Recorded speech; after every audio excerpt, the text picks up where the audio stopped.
लोग कहते हैं कि हम 85 हैं, आप 15 हो, लेकिन 85 में कोई ऐसा नेता हमको बता दो ना उत्तर प्रदेश के असेंबली में जो ओम प्रकाश राजभर की तरह गरीब, अल्पसंख्यक, दलित की बात करता हो। कोई ऐसा एक XYZ नेता बता दीजिए। सदन में कहा था कि अगर कोई विधायक सबसे ज्यादा उन गरीबों को मदद अगर किसी ने दिलवाया है सरकार से तो वो माननीय ओम प्रकाश राजभर हैं। वो सीखना चाहिए हमारे 47 कैबिनेट मंत्रियों को। लेकिन आज खुलेआम राजभर सीना ठोक करके कहेगा कि अगर हमें 10 लाख की भी जरूरत पड़ेगी तो हमारा ओम प्रकाश राजभर जिंदा है।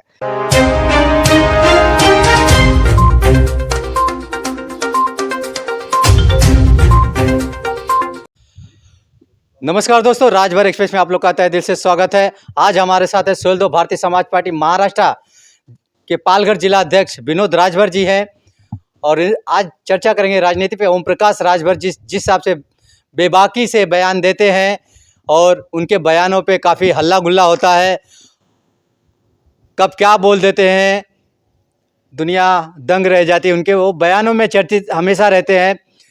और 2017 से जब से भारतीय जनता पार्टी से इनका गठबंधन हुआ था, बीच में गठबंधन टूट गया था, वापस से भारतीय जनता पार्टी के साथ गठबंधन, और अक्सर 2017 से अब तक 2023 चल रहा है और अक्सर हमेशा बयानों से हमेशा चर्चित रहते हैं। तो जानेंगे विनोद राजभर जी से आखिर ओम प्रकाश राजभर जी को लोग समझ क्यों नहीं पाते हैं, आखिर कब क्या बयान दे, क्या कहना चाहेंगे आपके राष्ट्रीय अध्यक्ष ओम प्रकाश जी के बारे में। सबसे पहले राजभर एक्सप्रेस चैनल को धन्यवाद देता हूं।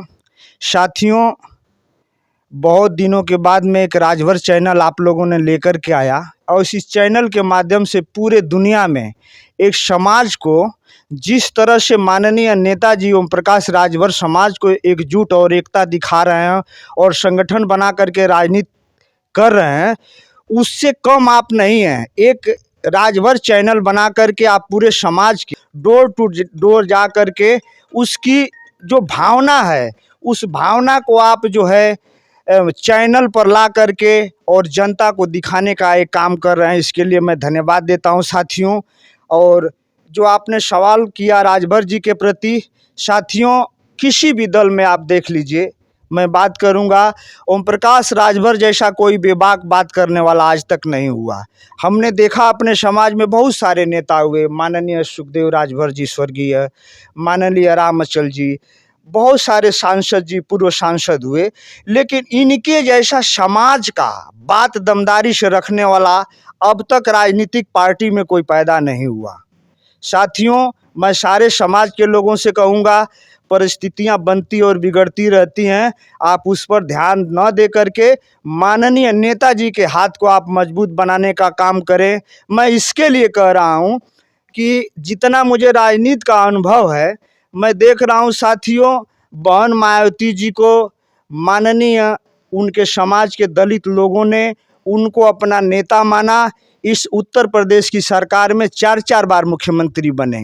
वो ऐसे ही नहीं बन गई, उनका समाज उनको अगुआ माना, तब उन्होंने 4 बार मुख्यमंत्री बनी। आज उसके बाद में देख लीजिए माननीय अखिलेश यादव जी, मुलायम सिंह यादव जी, ये परिवार ऐसा है मेरे साथियों कि उत्तर प्रदेश में अगर कोई दूसरी बीजेपी की को छोड़ करके कोई दूसरी मजबूत पार्टी है तो वो समाजवादी पार्टी है। उनके समाज के लोग, यादव समाज के लोग मेहनत करके, मजदूरी करके माननीय अखिलेश और मुलायम सिंह यादव जी का हाथ मजबूत किए, तो आज मजबूत हुए तो उन्होंने 4 बार प्रदेश में सरकार बनाई। आज आप लोगों ने ओम प्रकाश राजभर के साथ में जुड़ना चालू किया, थोड़ा सा उनको मदद और सपोर्ट किया, तो आज देखिए माननीय नेताजी जहुराबाद से 2 बार विधायक बन करके आ गए। क्यों आ गए? क्योंकि समाज उनका सपोर्ट किया, उनका मदद किया। और इसी तरह आप मदद करेंगे तो आज विधायक हैं, कल हो सकता है वो मुख्यमंत्री बनेंगे। ये वादा है मेरा, क्योंकि जिसके साथ में समाज होता है तो समाज ही उसको आगे लेके जाता है। लेकिन कहना चाहेंगे कि ठीक है, आप बेबाकी से बयान देते हैं, लेकिन कुछ ऐसे बयान दे देते हैं ओम प्रकाश जी जिसके वजह से समाज को भी कुछ ना कुछ झेलना पड़ता है। देखिए, ये जो बातें होती हैं, चुनावी नेताजी कहते हैं चुनावी जुमले होते हैं, उस चीज़ को नहीं। देखिए कुछ लोग ऐसे होते हैं कि थोड़ा सा अगर बोल देते हैं तो लोग उनको चर्चा में ले लेते हैं, उनसे बुरे बुरे शब्द पार्टियों में आता है, लेकिन उनको नहीं कोई कहता है। नेताजी को इसके लिए कहते हैं कि देखिए हम मजबूत हो रहे हैं। तो जो बैकवर्ड के जो नेता ये उभर कर आ रहे हैं ना, ये किसी दल को अच्छा नहीं लग रहा है, चाहे वो समाजवादी पार्टी हो, चाहे बीजेपी हो, चाहे कांग्रेस हो, चाहे भारत के अन्य दल क्यों न हो। राजभर की जो ग्राफ बढ़ रहा है, जो मजबूती मिल रही है, जो प्रदेश में बेबाकी से विधानसभा में सदन में अपनी आवाज़ उठाते हैं, ये हर किसी को अच्छा नहीं लगता है। लोग कहते हैं कि हम 85 हैं, आप 15 हो, लेकिन 85 में कोई ऐसा नेता हमको बता दो ना उत्तर प्रदेश के असेंबली में जो ओम प्रकाश राजभर की तरह गरीब, अल्पसंख्यक, दलित की बात करता हो। कोई ऐसा एक XYZ नेता बता दीजिए। मैं नहीं कहता हूँ, माननीय योगी आदित्यनाथ जी ने कहा कि अगर कोई हमारे मंत्रिमंडल में, जो पहली सरकार में मंत्रिमंडल में शामिल हुए थे, तो इनको उन्होंने सदन में कहा था कि अगर कोई विधायक सबसे ज़्यादा उन गरीबों को मदद अगर किसी ने दिलवाया है सरकार से तो वो माननीय ओम प्रकाश राजभर हैं। वो सीखना चाहिए हमारे 47 कैबिनेट मंत्रियों को कि किस तरह से एक गरीब आदमी की सरकार से मदद की जाती है। मेरे साथियों, जहाँ गरीब को 1 लाख की ज़रूरत होती है वहाँ उसके पास कुछ नहीं होता है, और कोई गरीब अगर नेताजी के यहाँ चला जाता है तो नेताजी बेहिचक अपने लेटर पैड पर लिख करके माननीय योगी आदित्यनाथ से अवगत करा करके और फंडिंग पास करवा देते हैं। मैं उसका भुक्तभोगी हूँ। हमारे एक रिश्तेदार थे मऊ में, और उनको कैंसर हो गया था, और जैसे ही हमारे यहाँ मामला आया और हमने माननीय अध्यक्ष जी से बात किया और 5 दिन के अंदर 1 लाख रुपया पास हो गया। ये किसकी देन है? माननीय नेताजी की देन है। साथियों, राजभर समाज को ये बात माननी पड़ेगी। हमारा कोई पैसा दिलाने वाला सरकार से नहीं था कि उस गरीब को 1 रुपया मदद की ज़रूरत पड़े तो मिल जाए, लेकिन आज खुलेआम राजभर सीना ठोक करके कहेगा कि अगर हमें 10 लाख की भी ज़रूरत पड़ेगी तो हमारा ओम प्रकाश राजभर जिंदा है, वो भी लखनऊ में। जो समाज का लोग चाहें, राजभर ही नहीं जितने भी समाज के लोग हैं उनके लिए उनका दरवाज़ा खुला रहता है, और सबसे ज़्यादा अगर कोई दिया होगा पैसा इलाज के लिए तो माननीय नेताजी ने दिलवाया होगा, माननीय मुख्यमंत्री जी के माध्यम से। देखा जाता है और लोग कहते भी हैं कि जिसकी बुराई करते हैं ओम प्रकाश उन्हीं के साथ हो जाते हैं। कभी सपा को गाली देते हैं, कभी बीजेपी पे टारगेट करते हैं, लेकिन एक और इल्ज़ाम है कि वो दल बदलू नेता भी कहे जाते हैं। आखिर क्या? देखिए, इसके लिए मैं कहूँगा पहले सपा हो या बसपा हो अपने खुद गिरवान में झांक कर देखें। अभी इसके पहले जो लोकसभा चुनाव हुआ, सपा बसपा का गठबंधन हुआ, उनका गठबंधन टूट गया। किसी ने आकर के कोई कहा क्या? मैं फिर एक बात दोहरा रहा हूँ कि राजभर का जनाधार बढ़ रहा है, ये बात किसी को हजम नहीं हो रही है, और मैं दावा के साथ में कह रहा हूँ कि आने वाले दिनों में बैकवर्ड का नेता बनकर के उभरेंगे पूर्वांचल में, ये कोई रोक नहीं सकता है। और एक इल्ज़ाम और उन पे लगता है, हमेशा लगता है चुनाव आता है तो लगता है कि राजभरों को टिकट नहीं दिया जाता है। इससे राजभर के जो भी सदस्य हैं सुभाषपा से निकल के अलग पार्टी बना लिए हैं। आजकल ओम प्रकाश को ही ज़्यादा टारगेट करते हैं कि दूसरों को टिकट बेच देते हैं, लेकिन राजभर समाज के लोगों को टिकट नहीं देते हैं। मैं टिकट के सवाल पे बात करूंगा। साथियों, हमारा ज़िला गाजीपुर है, हम ग्राम सभा बिहारा से बिलोंग करते हैं। साथियों, हमारे गांव के एक राजभर जी हैं, जिला पंचायत चुनाव लड़े थे और टिकट के लिए कहे कि चलिए चलते हैं हम लोग रसड़ा। जहाँ तक आप बोल रहे हैं कि लोग राजभर को टिकट नहीं देते हैं, हम लोग गए रसड़ा में नेताजी से टिकट मांगने के लिए। राजभर जी ने तैयार हो गए, टिकट भी दिए। मेरे साथियों, जब टिकट मिल गया और जब चुनाव में हम लोग चले गए वहाँ पे, तो स्थिति ये हो गई थी उस कैंडिडेट की कि हमें खेत बेचना पड़ा था साथियों चुनाव लड़ने के लिए। जो कहते हैं ना कि राजभर जी टिकट नहीं देते हैं, साथियों भुक्तभोगी हूँ। उस प्रत्याशी का नाम प्रद्युमन राजभर है। साथियों, 5 मंडा ज़मीन बेचना पड़ा। और जो लोग कहते हैं ना, मैं बता रहा हूँ कि वो राजभर जो विधानसभा लड़ना चाहते हैं, चाहे लोकसभा लड़ना चाहते हैं, मेरे साथियों, मैं कहूँगा कि पहले आप मजबूत होइए। बसपा तो बहुत बड़ी पार्टी है, लेकिन एक भी हरिजन नहीं कहता है कि दलित बहन जी ने मुझे एक भी टिकट नहीं दिया है, क्योंकि वो जानती है कि हमारा समाज कितना कमज़ोर और कितना मजबूत है। वो जानती हैं।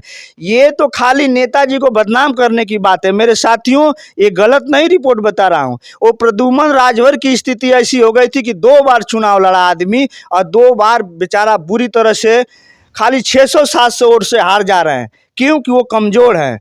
टिकट किसी भी प्रत्याशी को दे दीजिए, वो मतलब नहीं, पैसा ना खर्च होगा, पैसा आना चाहिए ना, खाली कहने से नहीं ना होगा। तो कहने का मतलब आपका ये है कि जो भी इल्ज़ाम लगा सब सरासर गलत ये है। गलत है। हम कह रहे हैं कि आपके पास अगर पैसा है तो पैसे से चुनाव नहीं लड़ेंगे। आप समाज में जा करके मेहनत करिए, काम करिए। मैं भी चुनाव लड़ा हूँ, लेकिन साथियों, मेहनत करना पड़ेगा और चुनाव वही व्यक्ति निकालेगा जो मेहनत करेगा, डोर टू डोर चलेगा। कहने से नहीं होगा कि पैसा हो गया तो मैं जाऊं टिकट ले लूं और मैं जीत जाऊंगा। अगर नेताजी की आप लोग बात करते हैं तो देखिए ना, जितना उनके पर जुल्म हुआ है, जितना अत्याचार हुआ है, उन्होंने बनारस से लेकर के कहाँ नहीं लाठी खाया है। 2014 में आए थे वहाँ पे महाराजा सुहेलदेव जयंती मनाने मलाड में, तो उनके लड़के का हाथ फ्रैक्चर हो गया था। बनारस में उनके ऊपर लाठी चली थी। किसके लिए चली थी? गरीबों का जो है कि वहाँ पर महानगर पालिका ने पूरा झोपड़ा उजाड़ दिया था और इनका यही कहना था कि ऐसा है कि आप लोग इनको कम से कम ठंडी में रहने दीजिए, बाद में इसका जो होगा निवारण होना चाहिए। लेकिन साथियों, वहाँ सरकार के तरफ से लाठीचार्ज किया गया। आज और ओम प्रकाश राजभर को लोग कह रहे हैं ना, तो उतना वो झेले हैं, उतना संघर्ष किए हैं मेरे साथियों, मेहनत की है और मेहनत के बल पे गए हैं। और आज तो स्थिति वो बना दे हैं कि वो किसी भी दल में जाएं, उनके लिए ऑफर है। लोग सोचें। अब मैं कह रहा हूँ, राम अचल जी, सुखदेव जी, बहुत से दिग्गज नेता हुए, लेकिन जिला में संगठन नहीं बना पाए। और ओम प्रकाश राजभर जी 2002 से राजनीति की, आज प्रदेश की राजनीति में हलचल है, उत्तर प्रदेश की राजनीति में हलचल है। महाराष्ट्र, दिल्ली, बेंगलोर, चेन्नई, कहीं भी चले जाइए, खाली बोल दीजिए कि मैं राजभर की पार्टी से हूँ, कहेगा कि यार वो तो बड़ा तेज बोलता है। चलते चलते आखिरी सवाल करेंगे कि बीजेपी में भी ओम प्रकाश जी गए हैं, उनको मंत्री पद कब दिया जाएगा? और विरोधियों के, जो ओम प्रकाश के विरोधी हैं, उनको क्या कहना चाहेंगे? साथियों, जहाँ तक सरकार में जाने की बात है, बीजेपी एक बहुत मजे हुई पार्टी है और बीजेपी सिस्टम से काम करती है, ये न कि किसी के कहने पर।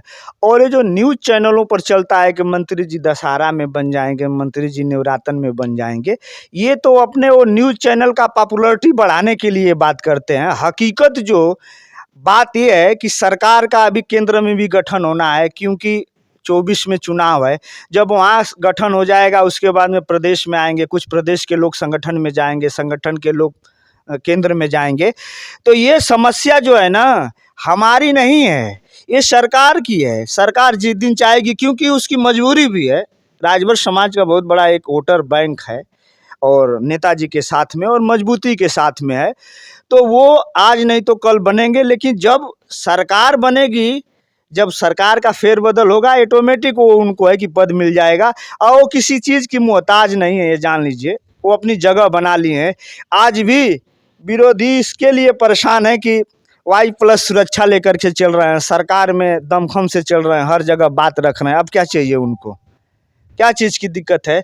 मैं बता दूं कि संजय निषाद लड़के विधायक, वो खुद विधायक, सांसद हैं, उसके बावजूद में भी सदन में हिम्मत नहीं है कि अपने समाज की बात रख सकें।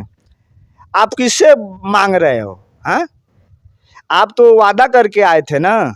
लेकिन ऐसे ही हैं। यही कह रहा हूँ कि वो बीजेपी है और बीजेपी से कैसे सीखना है आप लोग सीखिए। वो बहुत बड़ी पार्टी है और समय समय पे इस्तेमाल जिसको करना है वो करेगी। आप लोगों को ध्यान रखना है कि कौन हमारे लिए सही है और कौन गलत है। तो ये थे विनोद राजभर जी, सुहेलदेव भारतीय समाज पार्टी महाराष्ट्र के पालघर के जिलाध्यक्ष हैं, और इन्होंने बेबाकी से भी ओम प्रकाश जी के बारे में बताया। अब देखते हैं 2024 बहुत जल्द नज़दीक है, 2024 में क्या होगा वो तो वक्त ही बताएगा। तो मिलते हैं किसी अगली वीडियो में। अगर आप हमारे चैनल पे नए तो चैनल सब्सक्राइब करना ना भूलिए। जय हिंद, जय भारत।